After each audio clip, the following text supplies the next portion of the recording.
पूजा घर में रखा लोटा पैसे को राख बना देता है। भूल कर भी ये गलती ना करें वरना पूरा घर हो जाता है बर्बाद। महाराज आप सभी ने भी अधिकांश लोगों के पूजा मंदिर में एक लोटा जल भरा हुआ जरूर देखा होगा। तो आखिर इसका क्या कारण होता है? क्या पूजा घर मंदिर में लोटा जल रखना चाहिए या नहीं? इसी के साथ जो लोग अपने पूजा मंदिर में एक लोटा जल भर कर रखते हैं तो महाराज ये लोटा किस धातु का होना चाहिए? पीतल, तांबा या कुछ? और कई लोग इस बारे में अनजाने में गलतियां कर देते हैं और बाद में उन्हें पछताना पड़ता है। तो महाराज आज हम आपको बताने वाले हैं कि आपको इन गलतियों से कैसे बचना है, क्योंकि इससे आपको नुकसान भी हो सकता है। तो महाराज आखिर इसे रखने का सही तरीका क्या होता है? इसी के साथ महाराज पूजा घर मंदिर में जो दीपक जलाया जाता है यह किस धातु का होना चाहिए? तांबे का, लोहे का, पीतल का, कांसे का, स्टील का या मिट्टी का? आखिर कौन सा दीपक रखना चाहिए? क्योंकि महाराज सही दीपक का चुनाव ना करने पर भी आपके घर में परेशानियां आ सकती हैं।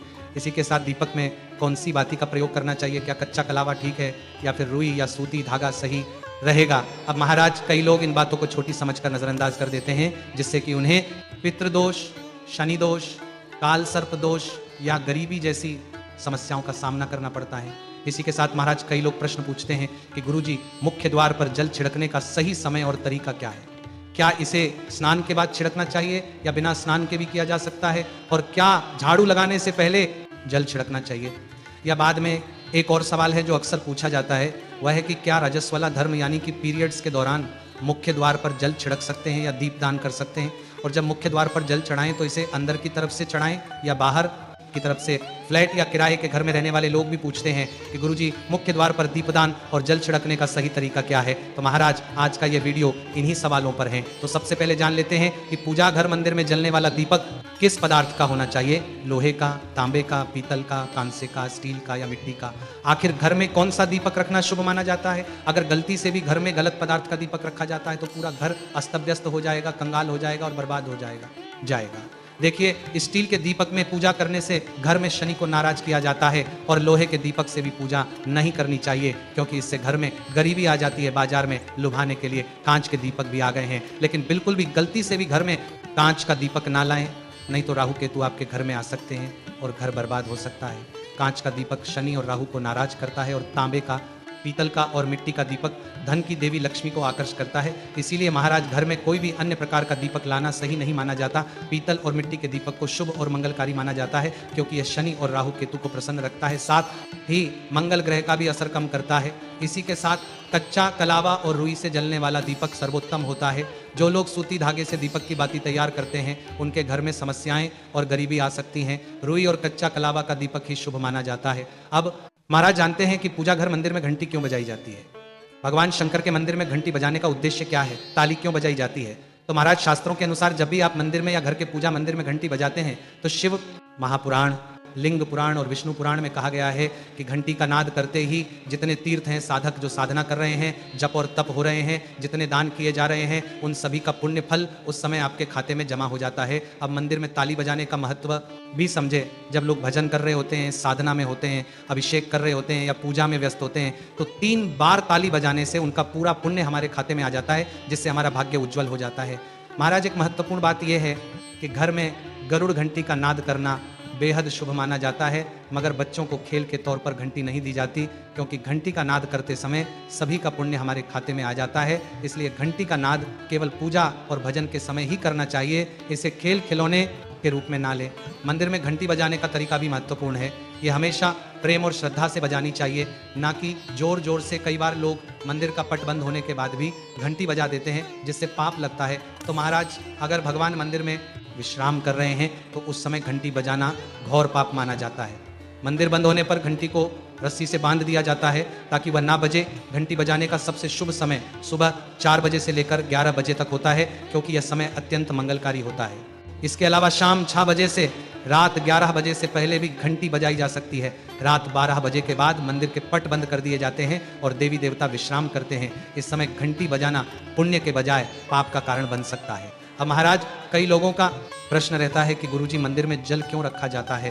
तो महाराज इस जल को अमृत माना जाता है और यह देवी देवताओं के लिए विशेष महत्व रखता है क्योंकि मंदिर में 1 लोटा जल रखना उतना ही आवश्यक है जितना कि आप रोजाना भोजन करते हैं। जब हम भगवान की पूजा करते हैं तो तांबे या पीतल के पात्र में 1 लोटा जल जरूर रखना चाहिए। यह जल एक सागर की तरह होता है। और हमारे जीवन के दुखों को समाप्त करने में मदद करता है। यदि कोई व्यक्ति भगवान को रोजाना भोजन नहीं करा सकता तो वह मंदिर में 1 लोटा जल रख सकता है, जिससे उसकी पूजा पूरी होती है, ताकि भगवान इसे ग्रहण करें और यह जल रूपी प्रसाद अगले दिन सुबह आप प्रसाद समझकर ग्रहण करें। लेकिन याद रखें, मंदिर में रखा जल कभी भी तुलसी में अर्पित नहीं करना चाहिए, क्योंकि यह जल सभी देवी देवता ग्रहण करते हैं। अगर आपके घर में लड्डू गोपाल या राधा कृष्ण है और आप 1 लोटा जल उनके लिए अर्पित करते हैं तो आप अगले दिन यानी सुबह के समय वह जल तुलसी में चढ़ा सकते हैं। मंदिर में रखा जल अगले दिन यानी सुबह अपनी आंखों को धोने के लिए प्रयोग करें, इससे आंखों की रोशनी बढ़ती है और आंखों की बीमारियां दूर होती हैं। इसी के साथ महाराज, जो लोग मंदिर में 1 लोटा जल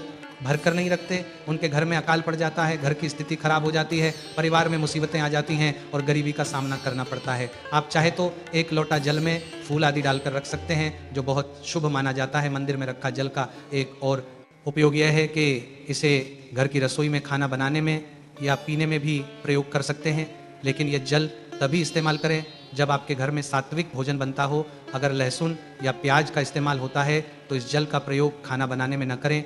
इस जल को परिवार के सभी सदस्य थोड़ी थोड़ी मात्रा में पी सकते हैं और बचा हुआ जल आप घर के पौधों में डाल सकते हैं। ये जल व्यर्थ नहीं होता, इसके बहुत सारे उपयोग होते हैं। अगर हम सही तरीके से इसका प्रयोग करें तो ये हमारे जीवन की परेशानियों को सुलझा सकता है। मंत्रों से अभिमंत्रित जल बहुत शक्तिशाली होता है और हमारे घर के मंदिर में रखा जल देवताओं का आशीर्वाद होता है, क्योंकि महाराज वो हमेशा देवता के पास होता है। इस जल में सभी सकारात्मक शक्तियां समाहित होती हैं और अगर हम इसका सही प्रयोग करें तो ये हमारे जीवन में सकारात्मक परिवर्तन ला सकता है। यानी कि आप जल को पीने में, खाना बनाने में, घर में छिड़काव करने में इस्तेमाल करते हैं तो इससे हमारी समस्याओं का समाधान होता है। और अगर कोई भी कार्य नियमित तौर पर किया जाता है तो हमें उसका लाभ जरूर मिलता है।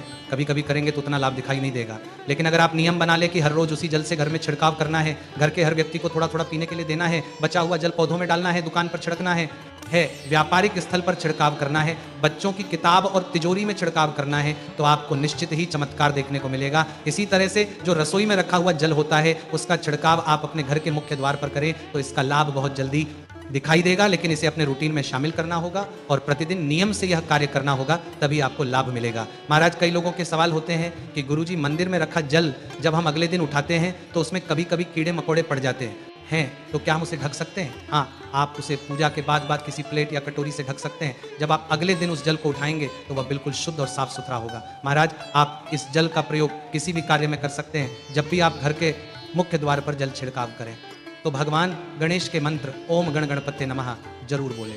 अब महाराज, इसके अलावा कुछ लोग पूछते हैं कि मंदिर में जल रखना जरूरी है या नहीं और रखा हुआ जल क्या करना चाहिए। तो शास्त्रों के अनुसार घर के मंदिर में 1 लोटा जल रखना बहुत जरूरी है। जल ऊर्जा को संचित करता है। जब आप पूजा करते हैं, मंत्र जपते हैं या भगवान से प्रार्थना करते हैं तो इन सभी की ऊर्जा उस जल में समाहित हो जाती है। यही कारण है कि मंदिर में जल रखना आवश्यक है। इसीलिए महाराज, सुबह की पूजा के दौरान 1 लोटा जल मंदिर में अवश्य रखें और दीपक जलाए। यह अग्नि और जल के संतुलन का प्रतीक है। पूजा के बाद इस जल का उपयोग शुभ कार्यों में करें, जैसे पौधों में डालना या घर में छिड़काव करना। यह सकारात्मक ऊर्जा को बढ़ाता है।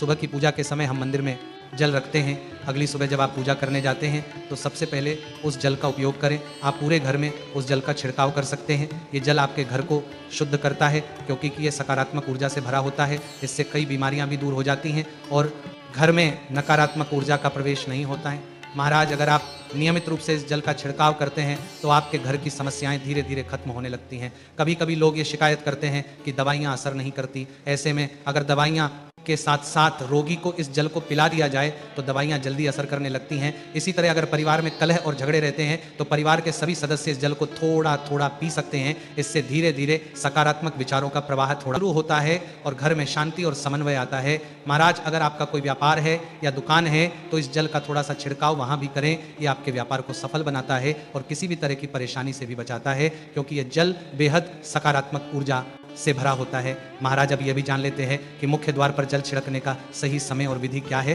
तो महाराज, अगर आप मुख्य द्वार पर जल चढ़ाते हैं तो आपको यह ध्यान रखना है कि जल को रात में सोने से पहले एक पात्र में भरकर रखना चाहिए। आप कोई भी पात्र ले सकते हैं, जैसे तांबे, पीतल, स्टील या चांदी का। यदि गंगा जल उपलब्ध हो तो उसे थोड़ी मात्रा में डालें और फिर शुद्ध जल से पात्र भर दें। अगर गंगा जल नहीं है तो केवल शुद्ध जल भी पर्याप्त है। अब महाराज, इस जल से भरे पात्र को आप अपने घर की रसोई में रख दीजिए और सुबह उठकर इस जल का छिड़काव आप अपने घर के मुख्य द्वार पर करें। मुख्य द्वार पर सुबह सबसे पहले छिड़काव किया गया जल घर की सभी समस्याओं को दूर करता है। यदि आप नकारात्मक ऊर्जा, मानसिक परेशानी, आर्थिक तंगी या वास्तु दोष से परेशान हैं तो ये उपाय परेशान आपकी मदद करेगा। रसोई में रखा जल मुख्य द्वार पर छिड़कने से आपके घर की परेशानियां समाप्त हो सकती हैं। यह उपाय न केवल वास्तु दोष और पितृ दोष को समाप्त करता है बल्कि तंत्र मंत्र या बुरी नजर के प्रभाव को भी खत्म करने में सहायक है। इस उपाय को नियमित करने से घर में सुख समृद्धि बनी रहती है और बीमारियों से भी मुक्ति मिलती है। आपको यह जल सूर्योदय से पहले मुख्य द्वार पर छिड़कना चाहिए। अगर सूर्योदय के बाद आप मुख्य द्वार को अन्य जल से धोना चाहे तो ये कोई समस्या नहीं है भक्तों, लेकिन ये विशेष जल सूर्योदय से पहले ही छिड़क दिया जाना चाहिए। अब महाराज कई लोग पूछते हैं कि क्या ये जल छिड़कने से पहले स्नान करना जरूरी है या बिना स्नान किए भी इसे किया जा सकता है। तो देखिए, जो जल हम सुबह मुख्य द्वार पर छिड़कते हैं वह एक महत्वपूर्ण उपाय है। इसे स्नान करने के बाद करना आवश्यक नहीं है। इसीलिए सुबह जल्दी उठे, सबसे पहले रसोई में जाएं और पहले से रखे जल को लेकर मुख्य द्वार पर जाएं, मुख्य द्वार खोलें और इस जल का छिड़काव करें। जल छिड़कते समय अपने पितरों और माँ लक्ष्मी का ध्यान जरूर बनाने करें। ऐसा कहा जाता है कि सुबह सुबह माँ लक्ष्मी हर घर के द्वार पर आती है। जिन घरों के द्वार खुले होते हैं और जहाँ जल का छिड़काव किया गया होता है वहाँ माँ लक्ष्मी प्रवेश करती हैं। जल छिड़कते समय अपने मन में माँ लक्ष्मी से प्रार्थना करें, हे माँ लक्ष्मी की आप मेरे घर में प्रवेश करें, मैं आपका स्वागत करने के लिए तैयार हूँ। इसके बाद पितरों का ध्यान करें, क्योंकि महाराज घर की दहलीज को पितरों का वास स्थान माना जाता है। जब आप दहलीज पर जल छिड़कते हैं तो पितर भी प्रसन्न होते हैं और उनका आशीर्वाद आपको मिलता है। तो आपको स्नान करने की आवश्यकता नहीं है, आप बिना स्नान किए भी ये कार्य कर सकते हैं। अब महाराज आपके अगले प्रश्न की बात करें कि क्या जल का छिड़काव झाड़ू लगाने के बाद करना चाहिए या पहले, इसका उत्तर यह है कि सुबह उठने के बाद सबसे पहला कार्य जल का छिड़काव करना चाहिए। इसके बाद आप झाड़ू लगा सकते हैं। सुबह उठते ही सबसे पहले बिस्तर पर बैठकर अपने दोनों हथेलियों को देखें और माँ लक्ष्मी का ध्यान करें। यदि आप चाहे तो कराग्रे बसते लक्ष्मी कर मध्य सरस्वती कर मूले तु गोविंद प्रभाते कर दर्शन, फिर दोनों हाथ जोड़कर देवी देवताओं को प्रणाम करें। इसके बाद हाथ से धरती माता को स्पर्श कर प्रणाम करें और धीरे से अपना दाहिना पांव जमीन पर रखें। फिर रसोई में जाकर जल लें और मुख्य द्वार पर जल छिड़क दें। जल छिड़कते समय माँ लक्ष्मी और भगवान विष्णु का ध्यान अवश्य करें। अब महाराज उसके बाद आप अपने घर के अंदर आकर अपनी दिनचर्या जैसे झाड़ू लगाना, स्नान करना आदि कर सकते हैं। अब कुछ लोगों का यह सवाल होता है कि क्या जल छिड़कने के बाद मुख्य द्वार की सफाई की जा रही है?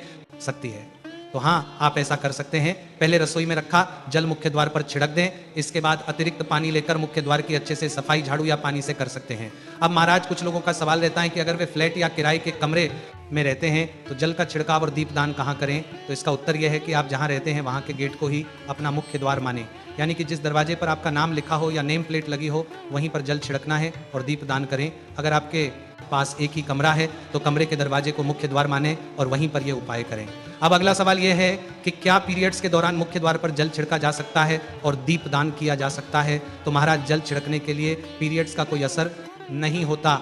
आप जल छिड़क सकते हैं, लेकिन दीपदान कार्मिक पूजा में आता है जो कि बिना शुद्धता के नहीं किया जा सकता, यानी कि पीरियड समाप्त होने के बाद ही आप नित्य दीपदान कर सकते हैं। अब महाराज हम बात करते हैं कि घर के बाहर और अंदर दीपक जलाने के क्या फायदे हैं। खासकर घर के बाहर दीपक जलाने से जो 5 बड़े फायदे होते हैं वह आपको चौंका सकते हैं। भगवान की पूजा में दीपक जलाने का महत्व तो आप सभी जानते ही हैं, क्योंकि हिंदू धर्म में देसी घी या सरसों के तेल का दीपक जलाना बेहद शुभ माना जाता है तथा तिल के तेल का दीपक भी जलाया जाता है। लेकिन भगवान के सामने दीपक जलाना केवल पूजा का एक तरीका नहीं है, बल्कि घर के अंदर और बाहर दीपक जलाने से कई लाभ मिलते हैं। दीपक जलाने से ना केवल सकारात्मक ऊर्जा उत्पन्न होती है बल्कि 5 बड़े फायदे भी मिलते हैं।